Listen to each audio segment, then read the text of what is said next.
shall be the policy of this nation to regard any nuclear missile launched from Cuba against any nation in the Western Hemisphere as an attack by the Soviet Union on the United States.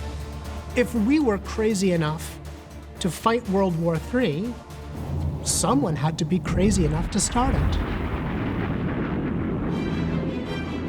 History tells us that the button was almost pressed when the Soviet Union placed nuclear missiles on the island of Cuba, just over 100 miles from Florida.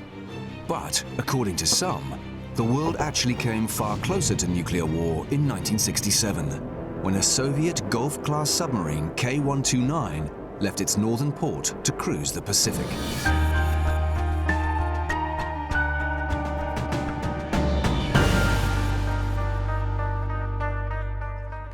Like submarines on both sides, K-129's role was to remain underwater for months, waiting for orders should the Cold War finally escalate. But K-129's mission was never completed as planned. She was supposed to send a radio message, just a burst message of a second or two, every couple of days. She sent the first one, but never sent another one. As far as the Soviets were concerned, she was never heard from again.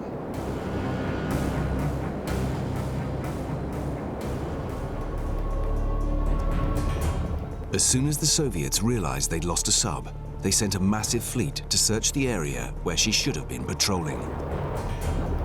But they found nothing. But someone else did know where she was.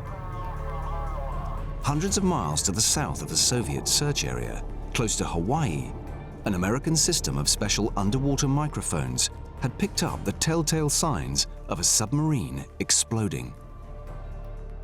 The United States realized there was a problem with a Soviet submarine when the Air Force seafloor system, hydrophones on the ocean floor, heard the sounds of the K-129 igniting, which gave us the timing and the approximate location. Within months, the USS Halibut, a special reconnaissance submarine, had located the wreck of the Russian sub. The photos she took proved that the K-129's missiles had ignited, and that's what had caused her to sink. The photos reveal that 2 of the missiles were totally destroyed. Obviously, their engines had ignited, but they were locked in their launch chambers, in their launch tubes, and they just burned out into the submarine, and the missiles themselves were just destroyed and gone. There was virtually nothing left of that section of the submarine. But that third missile still was intact.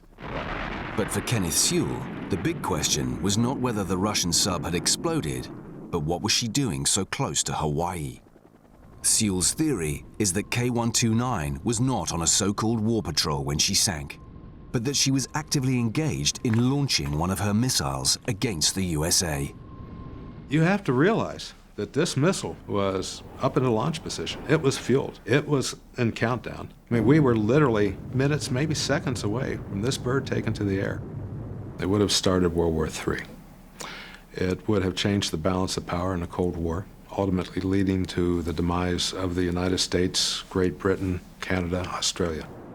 His theory is based not just on the location of K-129 when she exploded, or the fact that one missile was in the launch position, but on a discrepancy in her crew list. We suspect that the men who joined the K-129 right before they sailed was a KGB commando team. These were the highly trained, hand-picked for KGB operations. Very ruthless killers. There's no doubt in my mind that this commando team that boarded K-129 was there to take control of that submarine, to travel to a specific spot in the ocean, launch a missile at Pearl Harbor, and start World War III. Sewell's belief is that K-129 was hijacked by KGB chairman Yuri Andropov as part of a mission not sanctioned by his bosses in the Kremlin. Andropov was convinced that World War III was inevitable, and that if it was between China and the USA, then Russia, watching from the sidelines, could emerge victorious. They tried to start a war between us and China.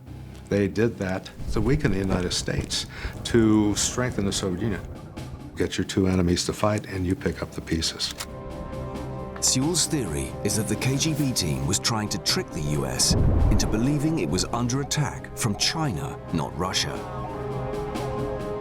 Key to his theory is that K-129 was wrecked 400 miles from Pearl Harbor, which is exactly the range of the missiles Chinese submarines carried at the time.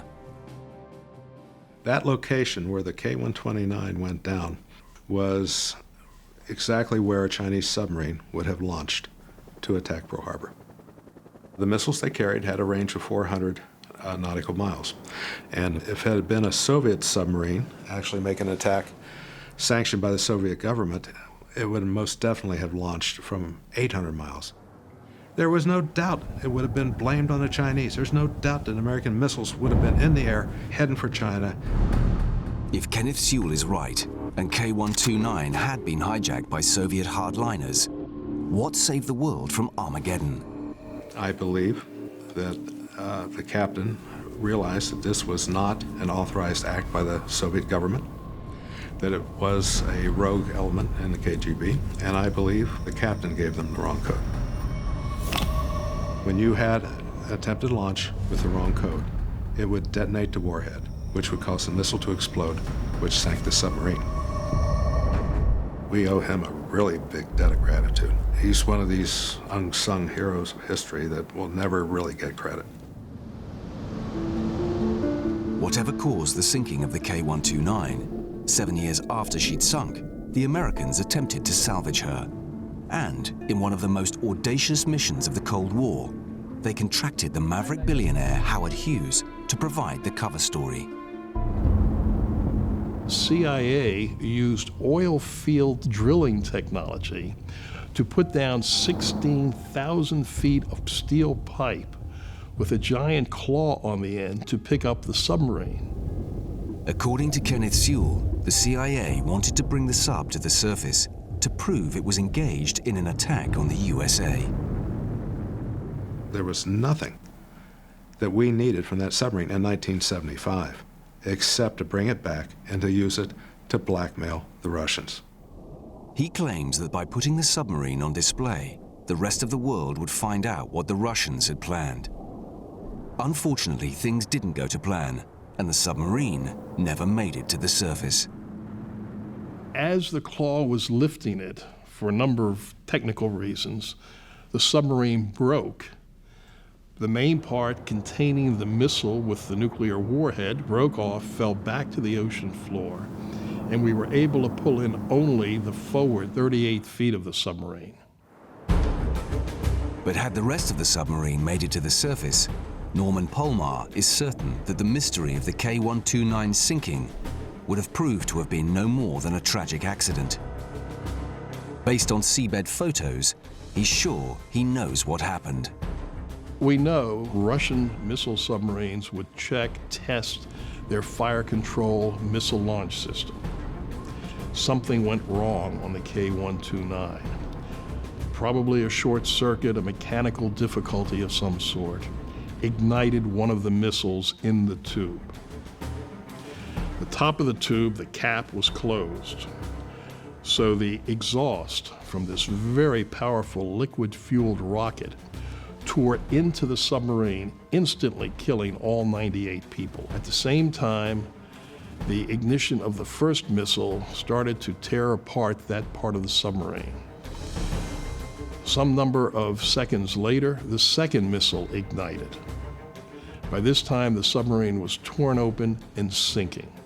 The third missile did not ignite. And that's what led the United States to want to salvage the submarine, was to get the guidance system and the warhead of that third nuclear missile. But Kenneth Sewell remains convinced that the 8th of March, 1968, was the day the world almost ended. We really dodged a bullet on this one. This was the perfect crime. I mean, had they gotten away with it, they would have won the Cold War.